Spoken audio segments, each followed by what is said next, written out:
é Jesus Cristo, pode crer. A sua palavra eu vou sempre obedecer, pois eu sei que Ele tem sempre o melhor pra mim. Olá, crianças, tudo bem com vocês? Eu espero que sim, que esteja tudo bem por aí, por aqui tá tudo bem, graças a Deus, tá bom? E estamos aí para mais uma aula, nossa lição número 4, né? A escrita na parede. Mais uma lição da nossa revista Pessoas Corajosas, né? A gente já viu aí nas últimas aulas muito sobre uma pessoa muito corajosa da Bíblia, que foi, quem foi? Vocês lembram? Sobre quem nós falamos nas últimas lições? Sobre Daniel, né? Será que essa lição de hoje vai continuar falando sobre Daniel? Não sei. Vocês já ouviram falar dessa história? A escrita na parede? Vamos ver junto? Antes de começar, vamos fazer a nossa oração para começarmos bem a nossa aula, né? Agradecendo a Deus por essa oportunidade, tá bom? Fecha os olhos aí, que eu fecho daqui e vamos orar juntos, tá? Santo Eterno Deus, muito obrigada, Senhor, pelo teu amor, pela tua misericórdia e porque o Senhor nos escolheu, o Senhor nos alcançou e hoje somos filhos teus, Senhor. Nesse dia em que estamos aqui para aprender mais um pouco da tua palavra, Senhor, esteja conosco, Pai, e que tudo que nós aprendemos aqui hoje entre no nosso coração e a gente coloque em prática todos os dias em nossas vidas, para te honrar e para dar graças a ti, Senhor, glorificar o teu santo nome através das nossas vidas, Senhor. Cuide de cada um de nós, cada uma das crianças que estão assistindo, das suas famílias, e que em breve a gente possa se reencontrar pessoalmente novamente, para aprender mais de ti lá na tua igreja, Senhor. Nós te agradecemos e te pedimos em nome de Jesus. Amém. Amém? Então vamos lá. Lição 4, a escrita na parede. O que será que é isso? O que será que estava escrito na parede, gente?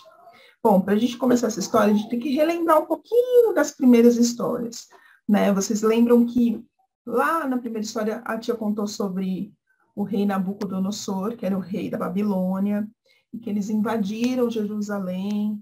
Foi lá que eles pegaram alguns jovens, né, judeus, e levaram para a Babilônia como escravos. E no meio desses jovens estava Daniel e alguns de seus amigos, né?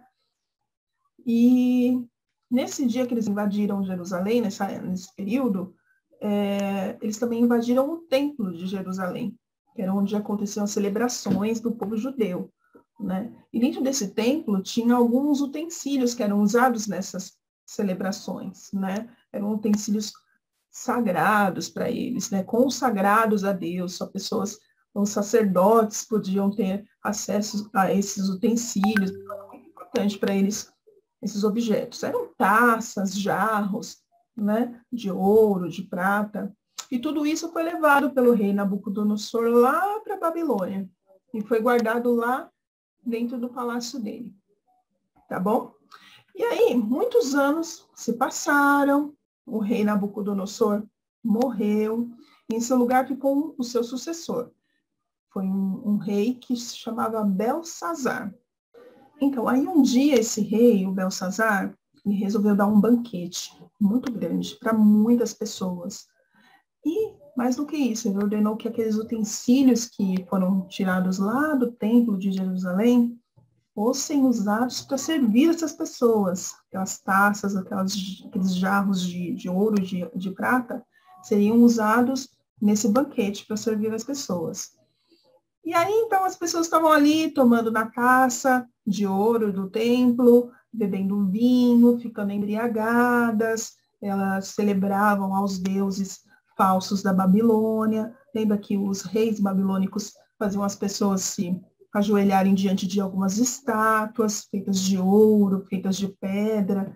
Eles cultuavam muitos deuses nesse lugar. E isso não agradava a Deus, porque nós devemos adorar somente ao nosso único Deus, é o Deus verdadeiro, nosso Deus vivo, né? E fala lá nos mandamentos que nós não devemos adorar ídolos, né? Estátuas, essas coisas. Então, isso não agradava a Deus. Então, era uma festa, um ambiente onde as pessoas não acreditavam em Deus.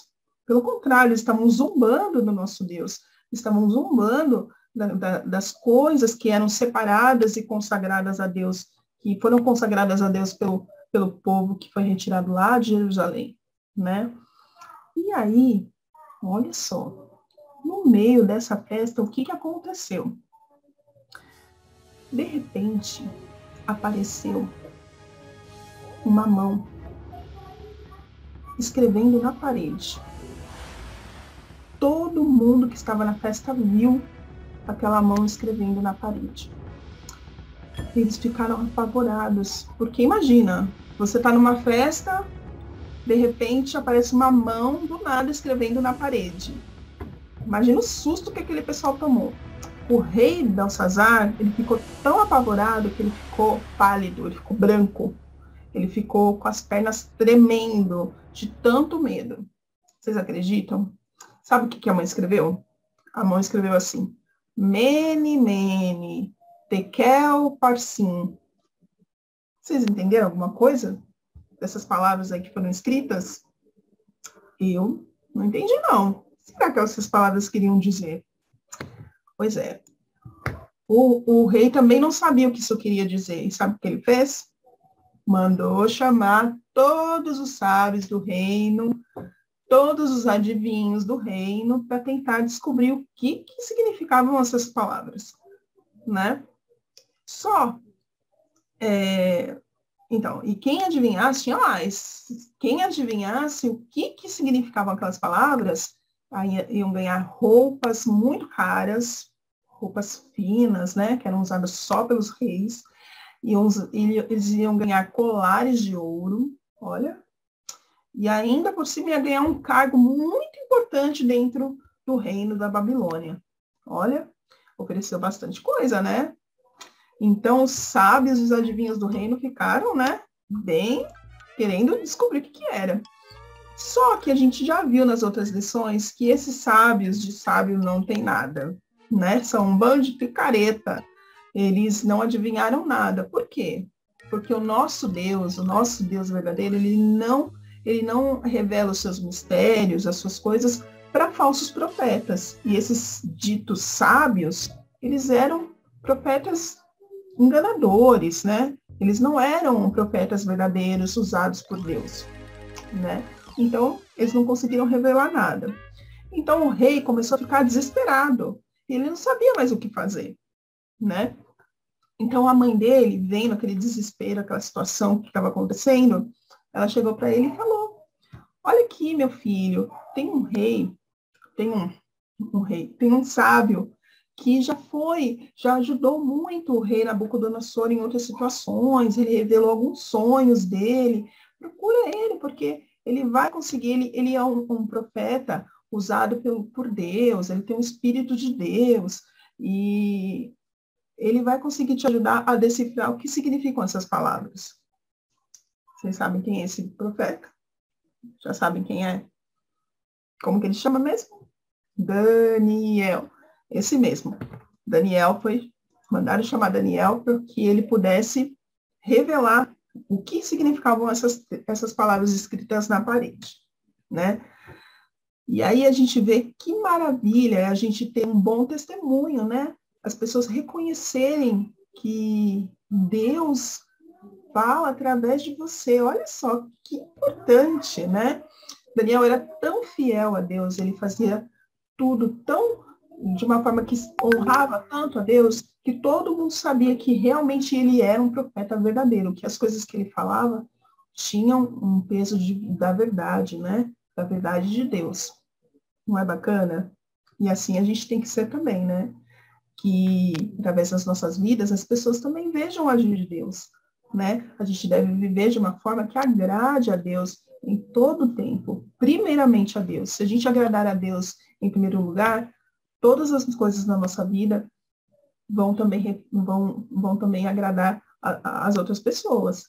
Né? Se a gente agrada a Deus, a gente sempre fala a verdade, a gente é bondoso, a gente é amoroso, nós somos obedientes, a gente respeita as pessoas, a gente ajuda o nosso próximo. Então, se a gente agrada a Deus fazendo essas coisas, na nossa vida é normal a gente agradar as pessoas também, né? Enfim, trouxeram Daniel. Aí ele foi levado na presença do rei, e o rei ofereceu novamente para ele todas aquelas coisas, roupas caras, colares de ouro, um cargo muito importante no reino da Babilônia. Mas Daniel nem ligou para essas coisas, pelo contrário, ele falou que ele não queria e que se o rei quisesse, podia dar para outras pessoas, mas que ele ia ajudar o rei, mostrando o significado do que estava escrito ali. Né? Como ele era usado por Deus, Deus revelou para ele o que significavam aquelas palavras. Mas e aí? E aí, Daniel? O que significam aquelas palavras? Você não falou ainda. O que significa mene, mene, tekel, parsim? Conta aí pra gente o que significa isso aí, Daniel. Você tem sido orgulhoso? Você insultou a Deus e por isso ele enviou esta mensagem. Mene, mene, tekel, parsim. Mene significa que Deus logo porá fim ao seu reino. Tekel significa que Deus tem julgado você e o encontrou culpado de horríveis pecados. Parsim significa que os persas conquistarão Babilônia. Mesmo Belsazar colocando uma corrente de ouro no pescoço de Daniel e o promovendo o terceiro em posição no reino, as palavras de Deus se cumpriram. Então, crianças, viu aí, né? Daniel explicou para o rei. Logo depois que Daniel terminou de explicar, o rei já pegou todas aquelas recompensas que ele tinha prometido, ele tinha que cumprir. Ele deu para Daniel as roupas caras, os colares, e deu para Daniel um cargo muito importante no reino da Babilônia, né? E tudo que Daniel explicou para o rei, se cumpriu. E naquela mesma noite, o reino da Babilônia foi invadido pelo rei Dario, e o rei Belsazar foi morto, né? Ele perdeu o reino dele, como Daniel falou, tá? Porque o nosso Deus é o nosso justo juiz. Então, as coisas que ele faz, que ele fala, ele cumpre, né? Aquelas coisas que não agradam a ele, que ele é o justo juiz, ele pode fazer todas as coisas. Se ele disse que o rei merecia morrer e perder o reino dele por conta da desobediência dele, Deus cumpriu aquilo na vida dele. Tá vendo como é importante a gente ser obediente a Deus? Né? Não é porque Deus castiga, mas é porque Deus nos corrige, né? A gente, principalmente nós, quando nós conhecemos a palavra de Deus, quando nós sabemos qual é a vontade de Deus para as nossas vidas e fazemos as coisas ao contrário, isso é natural, que a gente não se dê bem na nossa vida, né? Que a gente não seja abençoado, né? As coisas parecem dar certo, mas no fundo elas vão acabar dando errado, tá bom? Temos que seguir o exemplo de Daniel, ser fiel a Deus, honrar o seu nome através das nossas vidas, sempre nos arrepender dos nossos erros, aprender com o erro das outras pessoas, né? Às vezes o papai e a mamãe explicam pra gente, contam histórias de como foi com eles, para a gente fazer diferente. A gente tem que escutar o papai e a mamãe também, né? Porque eles foram escolhidos para cuidar de nós aqui nessa terra, né? Então, quando a gente dá um conselho para um filho, porque às vezes a gente passou por uma experiência parecida, é porque a gente quer o bem de vocês, né? Então é importante a gente ouvir essas pessoas também, que são importantes na nossa vida, reconhecer os nossos erros, nossos pecados, e reconhecer que só há um Deus verdadeiro, que é o nosso Deus, que deu seu único filho para morrer por nós naquela cruz e nos salvar para sempre, eternamente, para viver com ele depois. Tá bom? Nossa meta, então, é agradar a Deus em primeiro lugar, porque quando a gente agrada a Deus, não tem como dar errado, gente. Tá bom? Mas, tia, de que forma que eu faço isso? Como que eu agrado a Deus, tia? Como que eu faço isso? Eu quero agradar a Deus, mas como que eu faço? Explica aí. Então, uma das formas da gente agradar a Deus é essa que a gente está fazendo agora. aprendendo a palavra de Deus, se interessando pela palavra de Deus. A Bíblia, tudo que a gente precisa saber sobre Deus, como Ele é, como Ele gostaria que nós fôssemos, como Ele quer que a gente faça, tudo está ali na Bíblia. Ele deixou tudo escrito para nós, né? Antigamente, Ele falava com as pessoas através de sonhos, revelações dos profetas, e essa fase se cumpriu e depois Ele deixou escrito isso tudo para as outras gerações que viriam, para nós também. Tá? Então, tudo aquilo que está lá na Bíblia foi inspirado por Deus e as pessoas escreveram aquelas coisas para que nós hoje pudéssemos conhecer tudo aquilo e viver de acordo com a palavra de Deus, tá bom? Então, uma das coisas para agradar a Deus é isso aqui que a gente faz, estudar a Bíblia, ler a Bíblia, aprender a palavra de Deus, e depois não fica só aí, né? Não adianta só aprender, você também tem que colocar em prática, né? Tudo que a gente aprende, a gente tem que tentar colocar em prática na nossa vida, principalmente depois que a gente aprende, porque aí a gente não pode falar que não sabia, né? Depois que a gente conhece qual é a verdadeira vontade de Deus para nós, a gente tem que tentar colocar em prática tudo, todos os dias da nossa vida, e agradar a Deus através dessa forma, né? Sendo obediente aos pais, ouvindo os conselhos, como eu disse, sendo grato por tudo que nós temos, por todas as coisas que Deus faz na nossa vida, por tudo que Ele ainda vai fazer, né? É uma forma de agradar a Deus também, orando, conversando, tendo intimidade com Deus. O que é ter intimidade? É isso. Deus falar com Jesus é falar com um amigo, se abrir, né, através da oração, contar seus problemas, seus medos, né? Pedir ajuda para que melhorem algumas coisas. Ai, eu não tô sendo muito obediente, não tenho sido muito legal com minha irmã, com meu irmão, e eu gostaria de mudar isso, porque isso não está sendo legal, estou levando muita bronca, estou ficando de castigo, eu não sei, eu não quero mais isso para minha vida. Conversa com Jesus, com Deus, através da oração, e Ele vai te ajudar a melhorar isso, tá bom? Depois, eu quero que vocês escrevam lá no WhatsApp para mim o que vocês podem fazer que agrada a Deus. Quero saber de vocês aí. Pergunta para a mamãe e papai, pede para eles ajudarem vocês e manda lá para mim, tá bom? Entendeu? Uma das coisas que a gente tem que se preocupar também é com o que a gente vê, com o que a gente escuta, né? Porque tudo isso influencia no que sai da nossa boca, na forma que a gente vai agir com as pessoas. Então, a gente tem que ter cuidado com o que a gente assiste, os filmes que a gente assiste, né? Com as músicas, com as letras, né? Prestar atenção. Poxa, essa letra está falando uma coisa que não é bacana, está falando um palavrão, está falando uma coisa assim. Eu não vou escutar. Por quê? Vai entrar na minha cabeça está dentro do meu corpo é o templo de Deus. Não quero isso para minha vida. Né? A gente tem que ter cuidado com o que a gente está consumindo ali, né? No celular, no YouTube, nas redes sociais, tudo isso faz parte, são coisas que acabam influenciando a nossa vida, né? Então a gente tem que ter cuidado, tá bom? E é isso, então. Façam a lição de vocês, tá bom? E depois me mandem, ok? O versículo de hoje é... Como é feliz aquele que não segue o conselho dos ímpios. Vocês sabem o que é ímpios? Ímpios, a Bíblia aparece muito, né? Muito essa palavra ímpio. Ímpios são todos aqueles que não creem em Deus.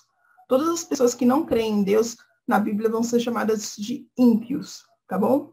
Então, como é feliz aquele que não segue o conselho dos ímpios, que não segue o conselho das pessoas que não acreditam em Deus.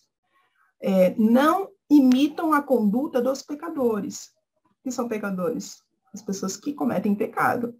A gente comete pecado, né? O problema é que os pecadores, eles cometem o pecado e não se arrependem. Eles não se sentem mal com aquilo. A gente, quando a gente crê em Jesus e a gente conhece a vontade de Deus, mesmo que a gente peque, que a gente vai pecar, a gente vai errar, aquele pecado deixa a gente mal, né? A gente se arrepende, a gente não fica feliz. Então, nós somos pecadores. mas nós não vivemos no pecado, né? A gente não quer viver como um pecador, né? Então, não imitem a conduta dos pecadores e nem se assenta na roda dos zombadores, como as pessoas estavam fazendo naquela festa, né, do Belsazar. Estavam zombando das coisas de Deus, usando a taça de qualquer jeito, os jarros, e idolatrando ídolos que eram falsos deuses. Então, isso não agrada a Deus, tá bom? Está lá em Salmo 1:1. Quer ser feliz? Não faça essas coisas, tá bom? Fiquem com Deus, tenham uma ótima semana. Depois me mandem a lição lá no WhatsApp, para a tia Deia ver, tá bom? Espero que vocês tenham gostado. Fiquem com Deus, um beijo.